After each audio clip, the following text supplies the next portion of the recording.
Well, I grew up right across the river over in the West Bank, in Ama, a little small town, right next to the Mississippi River. So a lot of my just hanging out in the neighborhood was going behind the levee and finding clay there and going out in the woods and hanging out in nature.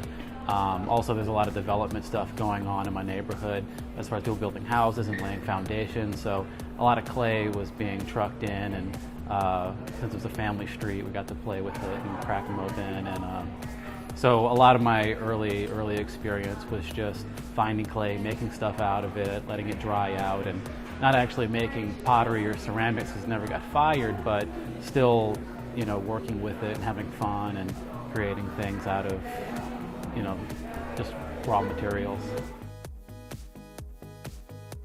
My inspirations, I can say nature because I definitely observe a lot of things, and I like the structure of natural things and looking at acorns and whatnot.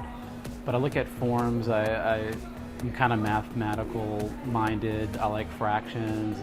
I've noticed certain proportions I like, so I try to bring that to my pieces. I would say for the most part it's the relationship between clay and learning from the clay. The glaze itself is something to play with, and you're setting up a structure that it's going to interact with. I've chased the things in my aesthetic through chemistry to find something very unique. I think chemistry is a neat place to dig when you're looking for aesthetic. It's kind of special. There's heat, there's time going on to finish the piece, and you can't touch it, you can't interact with it, but you see it when it comes out and you know what you did to get there, so it's fun. Brandon Zeringue would be a way to find me on Etsy. I believe it's etsy.com/shop/Brandon Zeringue.